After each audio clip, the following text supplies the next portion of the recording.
تخيل أنك تقف الآن في قلب أعظم بناء عرفته البشرية، داخل غرفة الملك بالهرم الأكبر. أمامك تابوت جرانيتي وحيد، لكن الصدمة التي حيرت العلماء لقرون هي أن هذا التابوت فارغ تماما.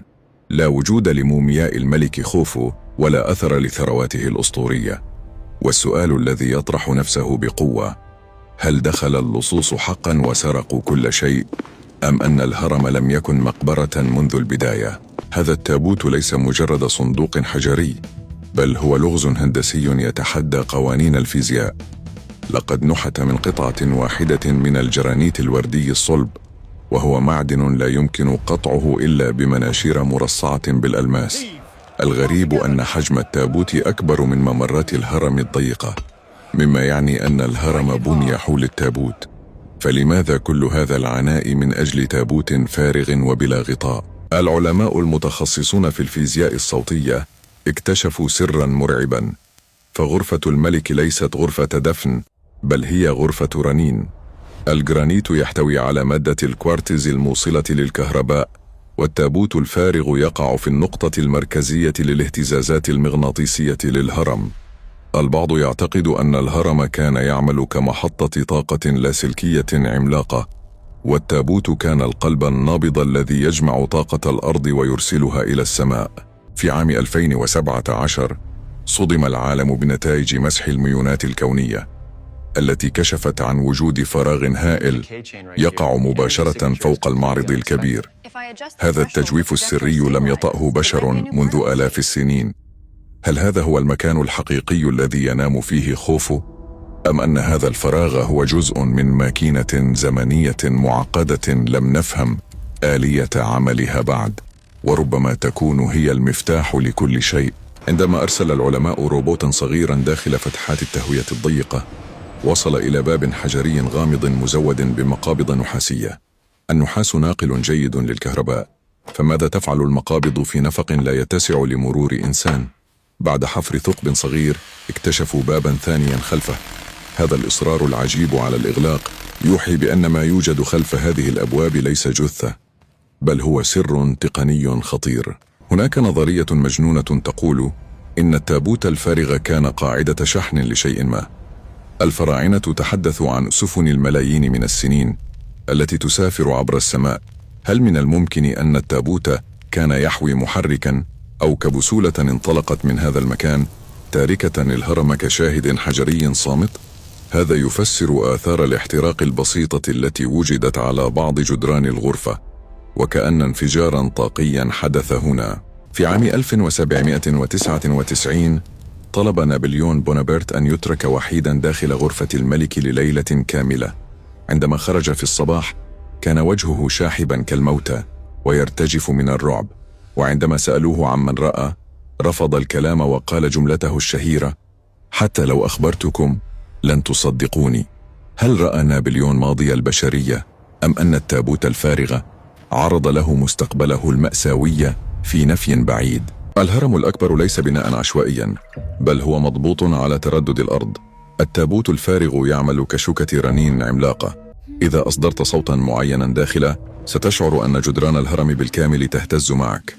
هذا الرنين كان يستخدم لغسل الروح وتوسيع المدارك، أو ربما كان وسيلة اتصال لاسلكية مع حضارات تسكن وراء الغيوم، باستخدام طاقة الصوت التي لا تزال مجهولة لنا.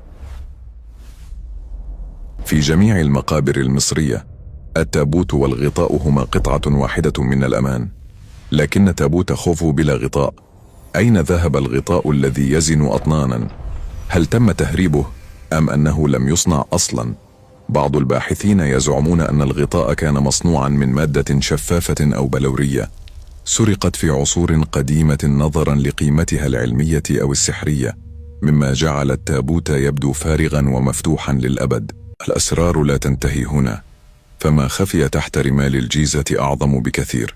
في الجزء القادم سنكشف عن المقبرة الثانية التي رصدتها الأقمار الصناعية، وعلاقة الهرم بمدينة السجلات المفقودة تحت أقدام أبي الهول.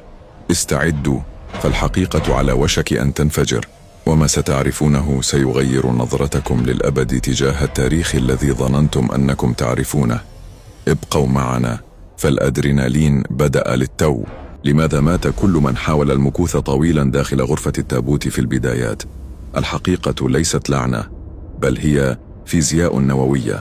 العلماء اكتشفوا أن أحجار الجرانيت في الهرم تطلق غاز الرادون المشع بتركيزات عالية. هل كان خوفو يعلم أن هذه الإشعاعات ستحمي سره للأبد؟ أم أن التابوت كان يحتوي في الأصل على مادة مشعة تستخدم كمصدر للطاقة النظيفة التي سبقت عصرنا بآلاف السنين؟ تحت قاعدة الهرم بمتار توجد قنوات سرية لم يدخلها أحد. بعض التسريبات من بعثات استكشافية سرية تتحدث عن العثور على كميات من الزئبق الأحمر السائل داخل مواسير فخارية. هذا السائل ليس مجرد أسطورة، بل هو مفتاح الاندماج النووي. هل كان الهرم مفاعلا كيميائيا ضخما يستخدم الزئبق لتوليد تيار كهربائي مستمر وما زال قلبه ينبض تحت رمال الجيزة؟ إذا قمت بقياس محيط التابوت وضربته في أرقام معينة، ستجد مسافة محيط الأرض بدقة مذهلة. الفراعنة وضعوا علم الفلك والرياضيات داخل هذا الصندوق الحجري.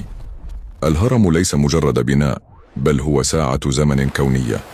التابوت الفارغ هو النقطة التي تلتقي فيها أبعاد السماء مع أبعاد الأرض. فهل كان خوفو يرسل رسالة للأجيال القادمة، أم أنه كان يضبط إحداثيات كوكبنا مع مجرات بعيدة؟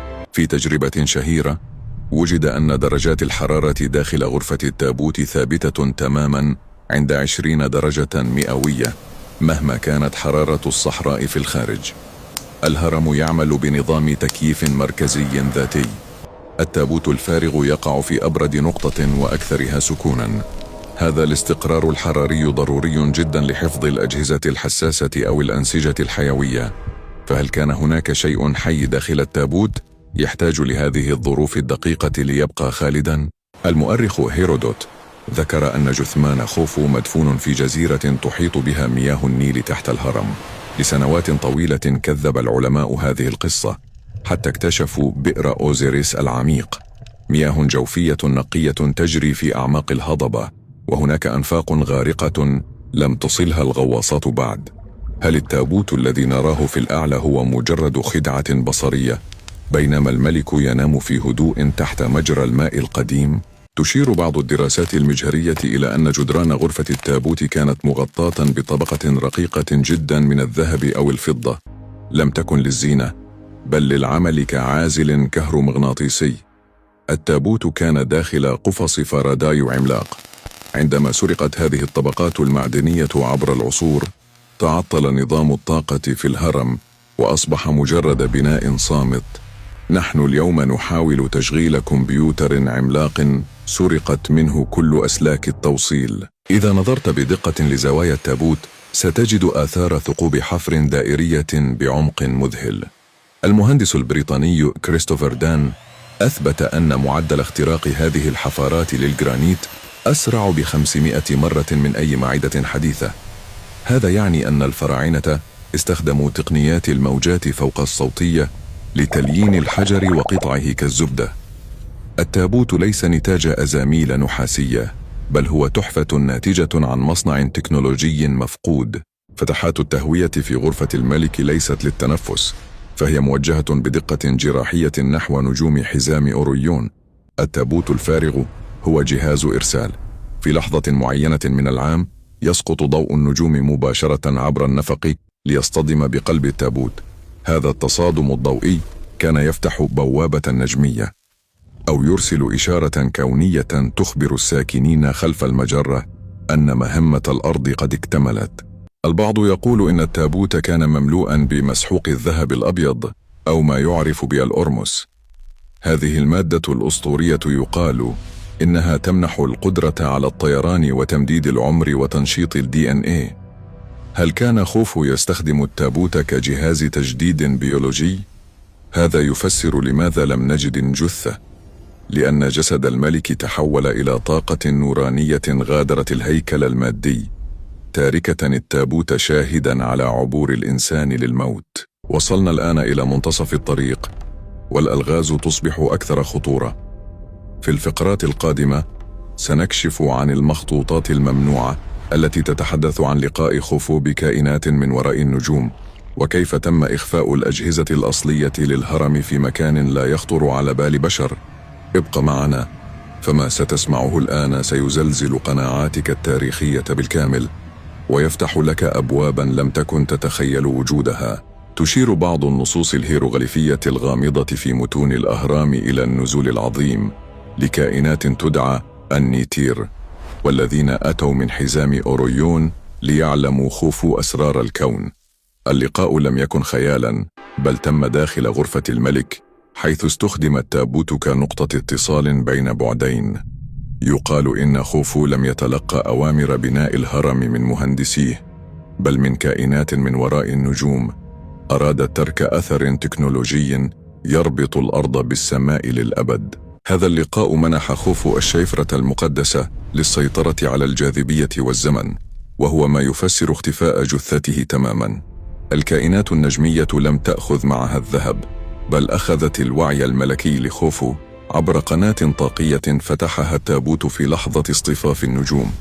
الهرم ليس نصبا تذكاريا للموت، بل هو مطار كوني استخدم لمرة واحدة فقط ليرحل الملك مع زواره، تاركا خلفه لغزا يعجز البشر عن حله لملايين السنين.